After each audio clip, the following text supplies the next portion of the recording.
Using Agentic AI in hiring depends on having data that the AI can actually reach. And in a lot of large organisations, that data is spread across dozens of systems that were never built to work together.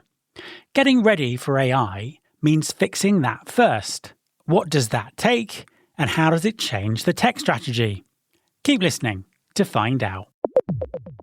Support for this podcast comes from Paradox. You know, I've recently heard some crazy success stories when it comes to hiring with AI. FedEx is sending offers to candidates within 10 minutes. General Motors saved $2 million in recruiting costs in a year. Chipotle reduced time to hire from 12 days to 4. And 7-Eleven is saving their store leaders 40,000 hours per week. The craziest thing is all of these companies did it by leveraging the same technology. Paradox. Acquired by Workday in 2025, Paradox pioneered conversational hiring. Whether acting as your ATS or automating the hiring process on top of your existing HCM, Paradox streamlines the entire experience. And if you're a Workday customer, Paradox now operates seamlessly within their talent acquisition suite as the Workday Paradox Candidate Experience Agent.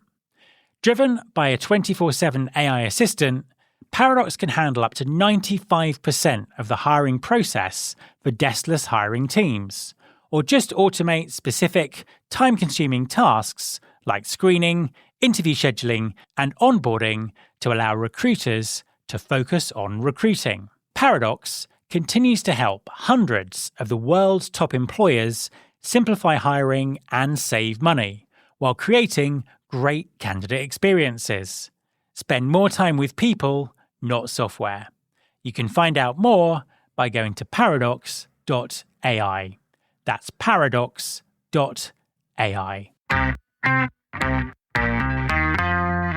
There's been more of scientific discovery, more of technical advancement and material progress in your lifetime and mine than in all the ages of history.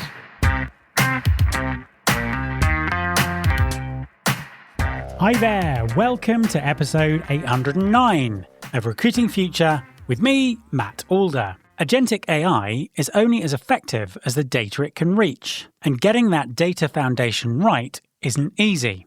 A lot of talent operations run on data and processes that were never meant to act as one, and no amount of AI on top will fix what sits underneath.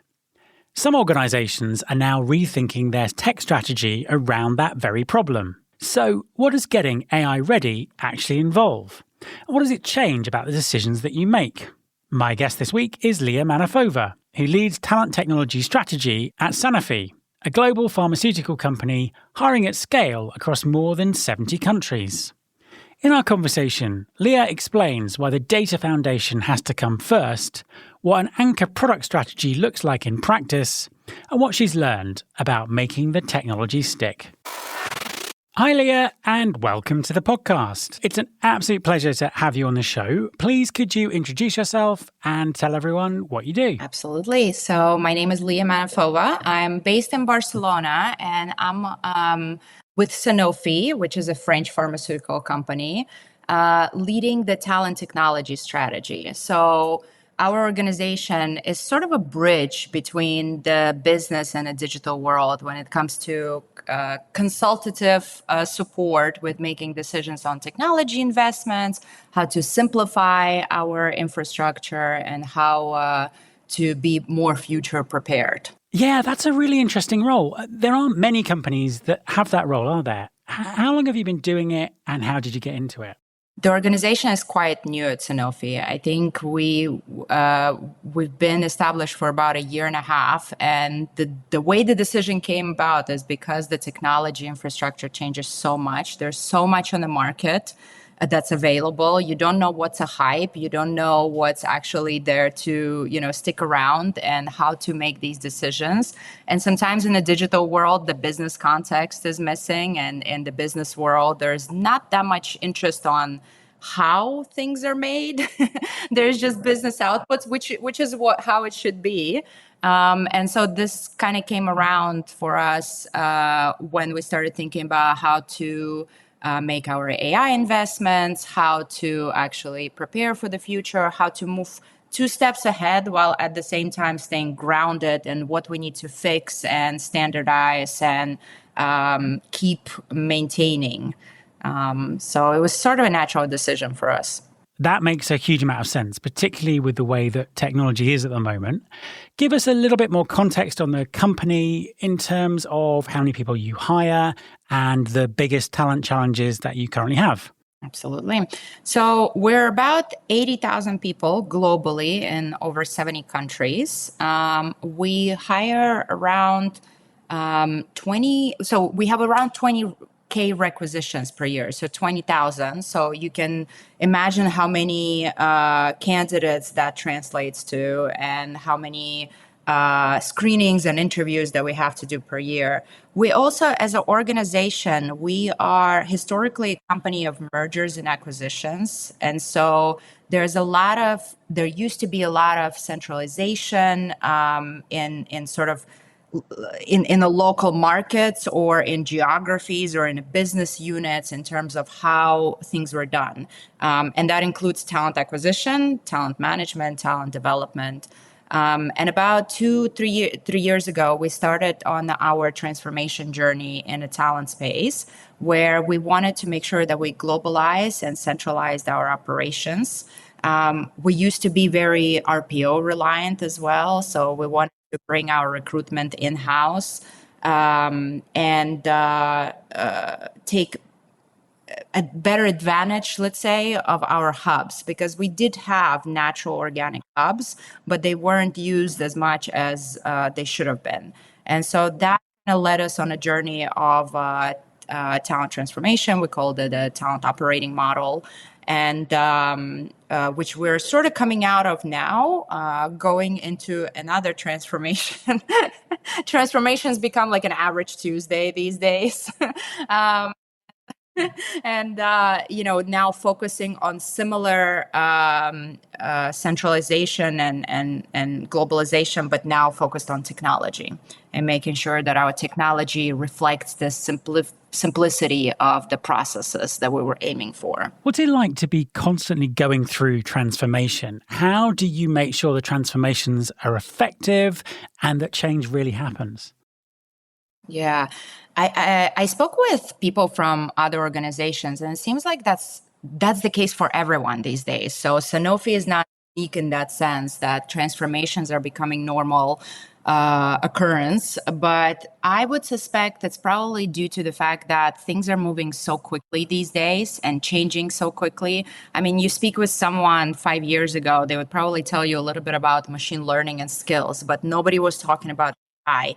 Now you're talking about AI, and the nature of work is changing as well. So this is Sanofi is not any different from our other organization in that sense. I think what's the biggest challenge and the biggest focus for us right now is the change itself. So making sure that it gets adopted, that people are excited about it, that you bring them on a journey with you. And in my time at Sanofi, what I found out is that you have to excite people so they don't get sort of overwhelmed by this change fatigue that comes with the transformations. So it's definitely difficult. We figured it out in some cases, especially when it comes to our talent operating model transformation, when it comes to our other program that we did recently on a skills implementation. But sometimes it's not really as easy to do when you go in as well with your little project and technology implementations and all these things that add up on top of the day-to-day work that people are doing. I want to talk a bit about AI, but I want to come from an angle that I don't see people talking about very often. But it's one that's really important, and I know it's important to you as well. And it's the concept of centralizing data in a way that makes it effective to run agentic AI in a large organization. How important is that? And what are the implications for talent and talent acquisition? Going back to the question you asked me before, I think this was one of the things we wanted to answer when the organization that I'm a part of was being created. Because with AI right now, people are focused so much on just AI, just the word of it, just the hype of it. I want AI, just make AI do things. And so what we wanted to do is we wanted to take a step backwards and say, how do we make this happen in a practical way? And it felt at the time that as organization, we weren't ready for it because there was so much data and processes and content in the background that just wasn't there to give us trustworthy outputs for AI to use. And so that's one of the things that we are focusing on at the moment. Yes, we are doing the exciting AI projects, especially in the talent world, where we're focusing on our we call them Sanofians. So we are all Sanofians. So we're focusing on our Sanofians to actually bring them innovation. But at the same time, we are looking at whether our data infrastructure is ready for it, whether we actually have a true source of truth for our data, and that people are using our systems in order to input the data that's then used by AI. We're streamlining and simplifying our processes as much as possible. I actually have, this is the case for everyone in an organization, but I have a counterpart that's focused on global processes and standardizing and simplifying our processes and talent. We're also focusing on simplifying our integration infrastructure. So my other counterpart on the digital side is looking at that and saying, why do we have so many integrations? Do we really need them? Does the data really have to flow back and forth so much? And what does that mean in terms of having the correct data right there immediately at the right time? What we have discovered from it, probably one of the things that we're seeing already is that about 5 years ago, it made sense to have the best of stack for technology for everything. Versus now, when you're preparing for AI, you have to have a trusted source of truth. And so the strategy changes a little bit to then say, should we have an anchor product that keeps all of our information, that is source our center and of where things go into and flow out of, that's being adopted and used by Sanofians, and that reduces our integration dependency. And so this is where our strategy has shifted today from a lot of technology to just a trustworthy source of truth and anchor product. So tell us a little bit more about that. What is the product, the thing that's sitting at the center of all of this? Yeah. For Sanofi, it's several ones, because we're not necessarily thinking that we're going to solve everything with one specific product, but we want to decrease our dependency on as many products as possible. And so in my world, which includes talent acquisition and talent management and skills, for us, that's Workday. First of all, our core employee data already sits in Workday. We have gone through several implementations and sort of change management efforts where we have asked our employees to go on Workday and continuously update their information, which has been successful in some cases, especially when it comes to skills. And so we already have the data in there. So what we thought is, why not just simplify the processes in Workday and continue sort of relying on it as our source of truth? Additionally, what has helped us is some recent changes that's been happening in Workday, because where 5 years ago we may have been missing some important links and some important features, now with the acquisition of Paradox, of HiredScore, we know that there's a lot of functionality that's available and a lot of AI-focused strategy that they're relying on that can support us in our processes and our needs. And tell us a little bit more about how you work with Paradox. So Paradox is a recent one for us. We actually, as a part of our talent operating model that we went through recently or in the past couple of years, one of the biggest dependency for us was to find an interview scheduling solution. Previously, we have relied again a lot on RPO, so we didn't have to think about it much. But when it was time to take things in-house, we realized that in some cases it takes us from 30 minutes to up to an hour to schedule an interview. Now imagine multiply that by 20,000 hires that we do per year and all the candidates that we have to screen. It's quite a lot of time. So if we are bringing this now in-house, how do we actually manage it? So from even my first day of joining Sanofi, I kept hearing about interview scheduling nonstop. It was also a place where we could show the most value delivered as well. So we started looking at different vendors. At the time, Paradox wasn't a part of Workday, but already they stood out as a platform with very strong Workday partnership. And so we ran an RFP where we screened several different vendors. And Paradox really stood out for us, not only because of their partnership with Workday, which to us meant very strong integration, but also the user experience was already very much in Workday, which meant that our recruiters don't have to go to several systems to do their work. The experience was there in a flow of work as they were going through Workday recruitment process. And the data sat in Workday, which was a big one for us, again, decreases and simplifies our processes and integration dependency.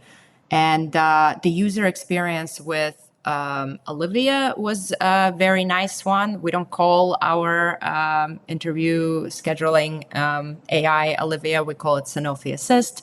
And so for that, it was a very sort of futuristic and nice and easy user experience. Obviously, with a new generation entering the workforce, they don't want to be sitting there at their email trying to schedule an interview. They just want somebody to text them and say, "Hey, we're scheduling an interview for you. Are you available?" And all the busy work happens in the background when done by AI.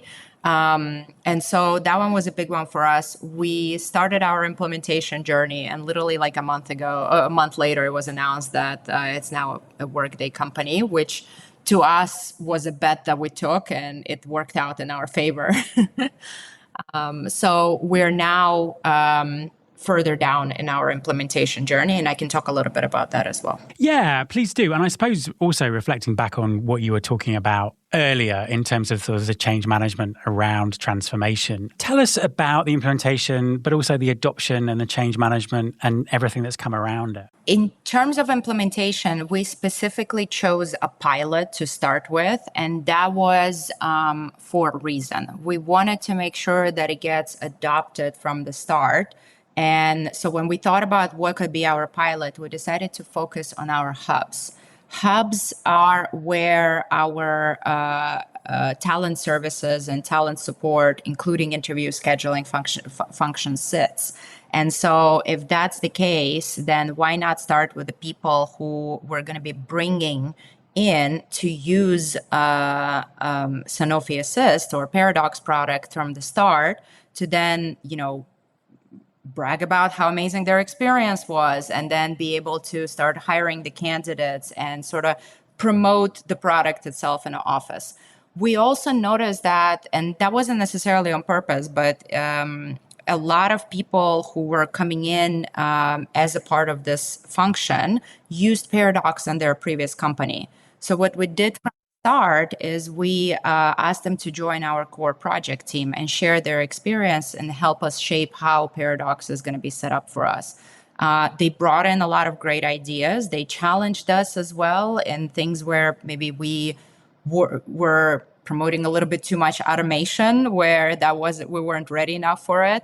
And I'm thinking specifically of an example here where I was the guilty party. I remember I was sitting in our design workshops, and the question of automated versus semi-automated interview scheduling came up. And I remember thinking, why do we need a semi-automated? Just press a button, make it work. Like, you don't need to sit here and think, and configure things. And I remember there was a lot of pressure to say, no, we want to keep the semi-automated option.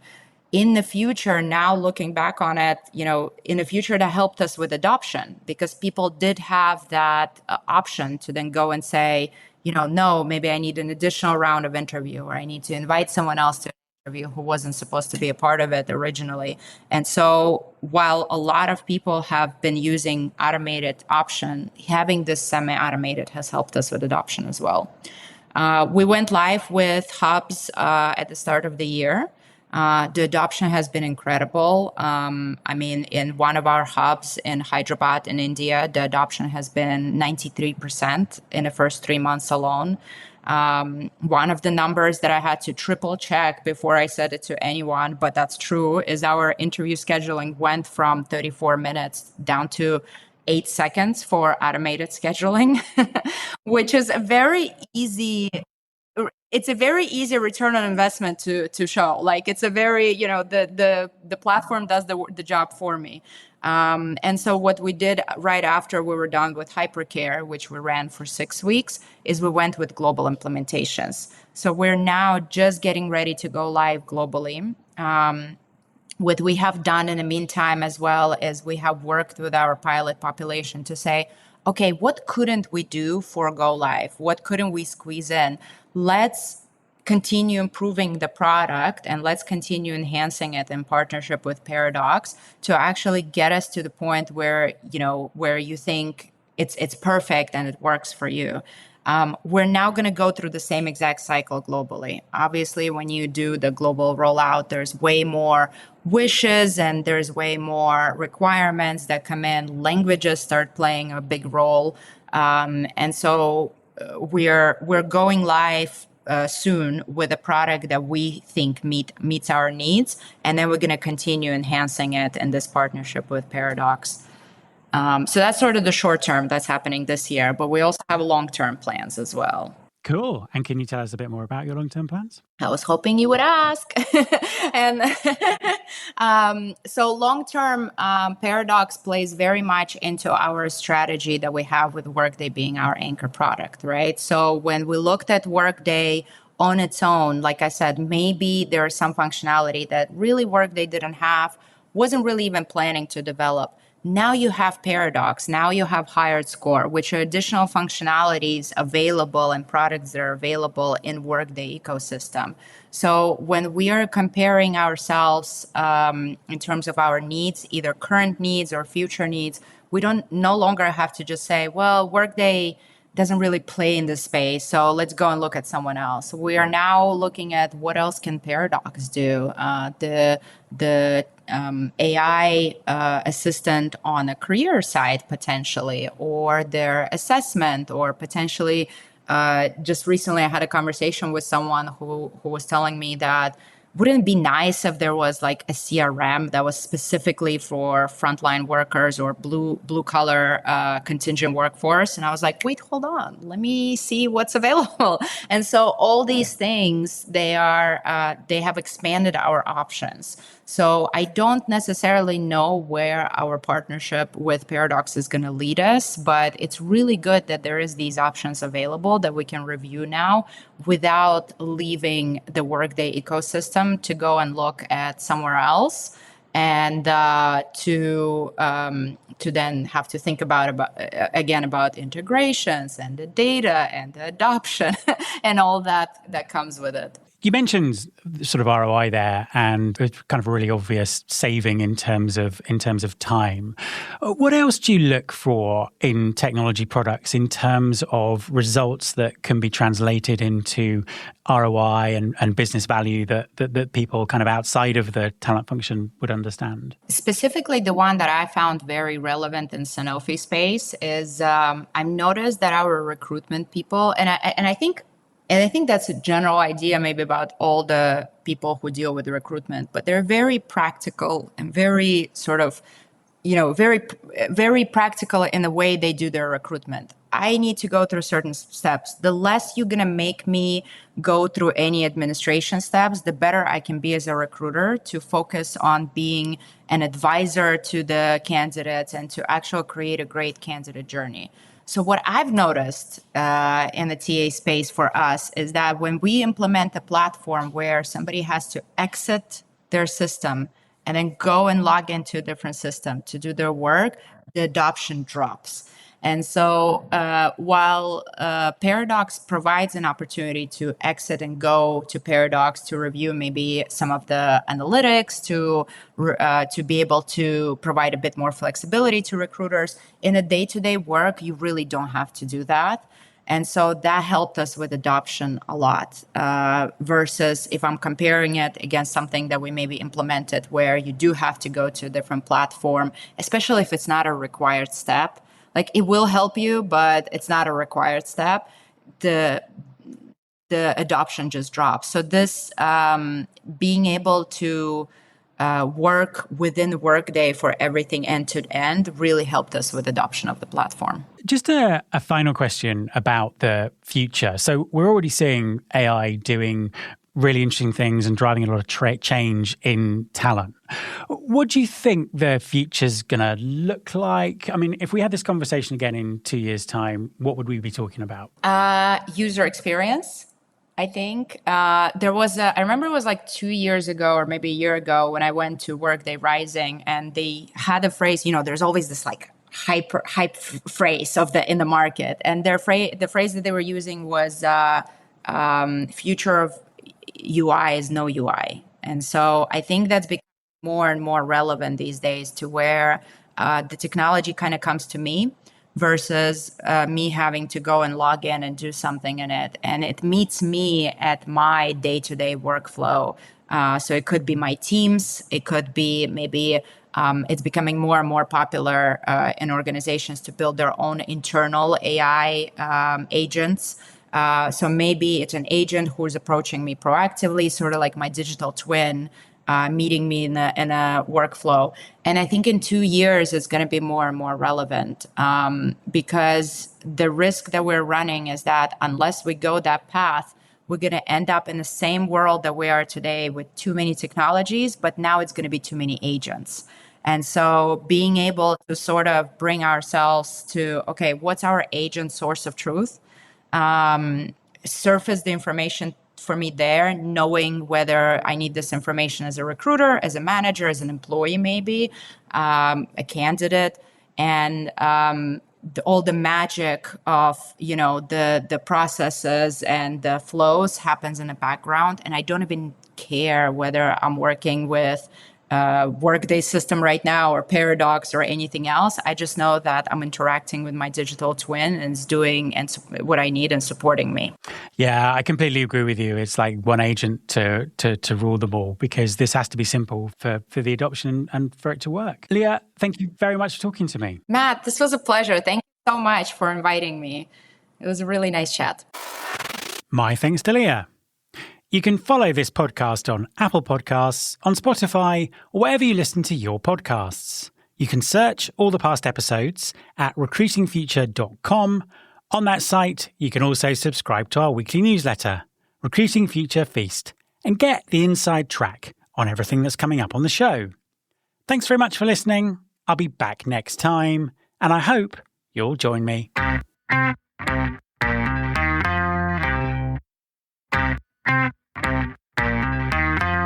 This is my show.